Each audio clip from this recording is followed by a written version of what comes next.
This is a special podcast produced on site at SHSMD Connections 2022 annual conference as we talk with keynote speakers and session leaders direct from the show floor. I'm Bill Klaproth. With me is Rose Glenn, Chief Communications and Marketing Officer at Michigan Medicine. Rose, welcome. Thank you so much, Bill. It's a pleasure to be here. Yeah, pleasure to have you here. And Denise Bodway, Director of Digital Strategy and Engagement at Michigan Medicine. Thanks, Bill. Great to be here. Yes, thank you for being here. I love it. So we're going to talk about new thinking on workplace flexibility so the Great Resignation doesn't leave you in the dust. Wow, this is a hot topic. The Great Resignation has hit all industries, but especially ours. So Rose, let me start with you. Have you moved to a hybrid or remote model, and what made you decide to do that? This certainly is a big topic of discussion right now. We've gone through multiple phases, and we're basing it upon our staff input. We are doing a lot of surveying of our staff, and when we returned to work in April of this year, we surveyed them first and said, how many days would you like to be here? And the answer was 0 to 1. So we were a little taken aback by that, and we said, well, why don't we try 2 days a week on site, hybrid, and we'll do it over a 90-day period, and then we'll resurvey and see how it's going. And so we did that beginning in April, and we resurveyed in July, and it was very evident that people wanted to work remotely full-time unless it was intentional. They didn't want to go into the office just to Zoom all day, which is totally understandable. But if it was intentional, if there was a staff meeting where we were doing some team building, if it was obviously an interview with a doctor that needed to be on site, if it were gatherings to build culture, a retreat, or perhaps a social event.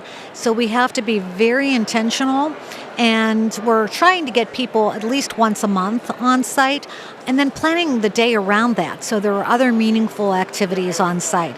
So it has been a big change, yes. Yeah, that's amazing. How many days do you want to come in? 0 to 1. Okay, not what we expected. That probably wasn't what you were expecting, was it? It really wasn't. I did really expect people to say 2, maybe even 3, but we were fully remote when the pandemic hit us hard in March of 2020, and we remained that way until April of this year. So people got quite used to working from home, having the tools they needed at their disposal, being able to throw in a load of laundry in between meetings. Not having the commute was a big deal, especially when gas prices are so high. And so it became really clear throughout the pilot that people were thinking, oh, really isn't what I want to do. And so we said, well, let's just finish out the pilot, see what the feedback is. And we got the feedback, and it was very clear. Wow. Well, I mean, kudos to you for doing a survey and then listening to your team instead of just mandating you're coming back at least 3 days a week, right? Wow. It definitely had to do with wanting to keep my staff engaged, but it also had to do with retention and recruitment. Our disciplines are so made for remote work, and it's not just healthcare we're competing with, it is other industries. And so I knew that if we wanted to retain, we had to make changes. Absolutely. Well, let's talk about that retention. Denise, how do you think this is going to help retain talent? Give us your thoughts on this.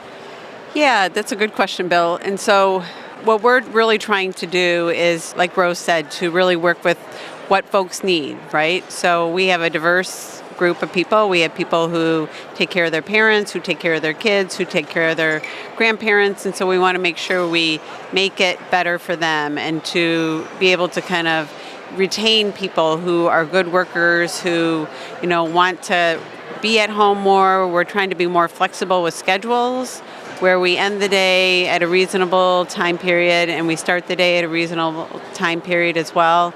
We also are working on things like being flexible. I just was giving an example during the conference here of one of my team members who's near retirement, but she owns a home in St. Louis, right? And she owns a home in Ann Arbor. And so she actually works from St. Louis 1 week a month.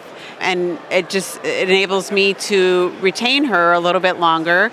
She doesn't really want to retire, and she's a great employee, so I'm doing those kind of things. I also have a fully remote person who's in North Carolina, and again, we're based in Ann Arbor, so he can do his work from there. So those are just some of the things we're doing in terms of retention. We know this is so important to keeping employees because it's hard to recruit right now. It's very, very hard to recruit because so many people, right, are leaving the industry, leaving work, and we need to do those things to kind of meet people where they are and accommodate when we can. Yeah, I love how you said that. Meet people where they are. It sounds like a real individualized approach, if you will, with the examples you gave. Like, hey, I want to do this. Okay, we'll make that work for you. Hey, I've got this. Okay, we'll make that work for you. You said it, once we find a good worker or a great employee, we're going to do what it takes to retain this person. It's taking you to be flexible. Is that right? Right, yeah. So some of my folks want to be in a lot, and they want to be in almost every day, and that's okay. So people that want to come in, you're like, fine, come in. But for the people that don't, you're saying, okay, let's work this out and make this work. Right, and we try to be in that same time every month. So we're in the first Tuesday and third Tuesday of every month. So we're in together. So when we come in, like Rose said, that intentional, we want to be together. So we kind of set those days as the right days. And I asked my team what days they want, how many times a month they think is good. And so we settled on 2. I love that. So I'm going to ask you both this question. Rose, let me start with you. Remote work is great, but building that team culture, that teamwork, we're all pushing the wheel in the same direction. I'm stopping by the cubicle. How are you? What's going on? Did you watch this last night? That's kind of gone now. So how do you build this culture when people are not seeing each other, having lunch together? How do you do this? I'm so glad you asked that, Bill, because you cannot do the same things and have the same processes and get the same outcomes going from fully in the office to almost fully remote. You've got to rethink it. And so we are redesigning all of the time. We have this wonderful group we created called the Culture Squad, and they're volunteers from our department.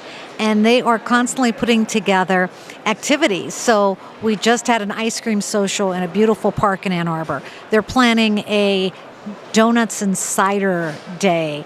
They are really thinking about how to intentionally bring people in to engage. Even before we were in person, they were doing it online. We would have a trivia night, or we would have pick your own Zoom room night. And in one Zoom room, we would have a book club. In another Zoom room, we would be teaching people how to make a cake. And in another Zoom room, we would be playing Jeopardy. So we're really trying to make people comfortable getting to know one another, not in the usual office setting.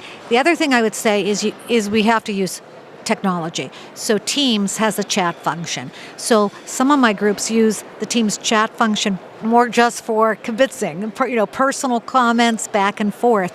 We're looking constantly at ways to engage without utilizing email because people are getting burned out on the amount of email. So whether that's texting, God forbid a phone call, but I mean, people have to give way for connecting in ways they were not connecting with before, and especially for newly hired staff. We're rethinking orientation. And how do you bring people into an environment and get to know the culture when the folks are all separate? So we're being very intentional with orientation as well. Yeah, you had me at Ice Cream Social. The donuts and cider, that's amazing. Denise, what's your thoughts on this? So similar, Rose gave examples of a lot of what we're doing, but from my perspective, when my team's in on that one day or those 2 days a month, it's really important to give them time to talk, right? To interact, to be more social, because people are feeling the pressure just to produce. And so they feel that same pressure when in the office. They can't really get up from their cube or their office and talk to folks. So really making people feel comfortable about that. I do walking meetings. So we'll take a break at 11:30 and we'll just walk around You can only do that so much, right, in Michigan, but we'll make sure we try to keep that going. But we do those. We just make sure that we have time for lunch and we eat together. So really, again, like Rose said, intentional. So when we're in the office, we need to be very, very intentional. From an outside the office, the culture, really is just making sure that we're talking to each other on a regular basis and having those huddle meetings and those staff meetings and really talking about what we're getting done and how we're getting it done.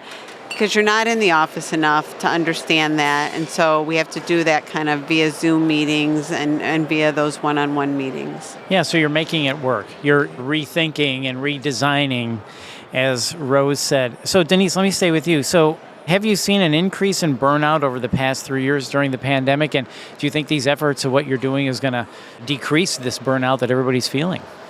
So absolutely. We just had an employee survey right in the middle of the survey process that we did with our team at DOC, Department of Communications, and our burnout rate is pretty low. It's pretty significant in terms of the number. And we talked to our team members just recently about that, and they really gave us feedback on we need to be intentional. We need to be careful about hours worked, right? And emails in the evenings and when to send emails and when to shut down. I talked about we need to really be conscious of shortening those longer days that we had during the pandemic and kind of getting back to pre-pandemic hours, because we all were in healthcare all in 24/7, 7 days a week. And it's hard for some of us to step back. And so we're very focused on some major things to make that happen. Lunch and learn so we can cross-collaborate because we're not in together and talk about what each of our teams are doing. So it has to be, we have to really work on this because our burnout rate was pretty significant and kind of as leaders earth-shattering to us because we feel like we, are doing the right things, but it was a good eye-opener for us. Yeah, I like how you say getting back to those normal hours, because when you work out of the house, you're always at work. So that, 7 o'clock email, right, can creep in there. So Rose, was this a decentralized decision? Or there wasn't an across-the-board mandate to do this, right? It was kind of a decentralized decision for your company, yes? That's correct. Michigan Medicine left it up to leaders, depending upon what they did on a daily basis. Obviously, all the people that provide clinical care don't have that option. A lot of us in shared services, whether it was finance, IT, human resources, we had the opportunity, but it was decided to allow the director and the leadership team of that area make their own decision. That put a lot of pressure on me personally, and that's why I started with surveying my staff, because I wanted to be responsive to their needs. This has been a great discussion. I love all your wonderful ideas. Rose, give us your final thoughts on this new thinking on workplace flexibility so the great resignation doesn't leave you in the dust. Give us your final thoughts. I would say don't be fearful of trying new things. You can always make a change. So have the courage to listen and to respond and call it a pilot. Try it out. See if it works for your team. And then don't forget about, if you are hybrid and remote, trying to reduce Zoom fatigue. One of the things we do is we hold 50-minute meetings instead of 1-hour meetings, so people have 10 minutes to use the restroom, get a cup of coffee. So you're really rethinking so much about how you operate as a department when you move to this new kind of workplace. Absolutely. And Denise, your final thoughts. Yeah, I would totally agree with Rose, really thinking about being flexible and really thinking about your team in a diverse way. We have so many different folks on our team, and we really need to be, like you said, Bill, think about them individually. It's not a one-size-fits-all for everybody. There's people that want to be in 5 days. There's people that only want to be in once a month. And we got to meet in the middle and just be very, very flexible. Yeah, well, thank you for sharing these great thoughts. I really appreciate it. Rose, thank you for your time. You're so welcome. And Denise, thank you. Thank you, Bill. And make sure you sign up for this year's SHISHMED virtual conference, October 12th, 2022, plus on demand through the end of the year. The virtual conference will feature access to 50-plus sessions recorded from the September in-person annual conference, plus all new live sessions. Just go to shishmed.org, that's shsmd.org/virtual, to learn more and to get registered. And please join us at the next ShishMed Connections annual conference, September 2023 in Chicago. And if you found this podcast helpful, please share it on your social channels and find access to our full podcast library at shishmed.org/podcasts. I'm Bill Klaproth. As always, thanks for listening.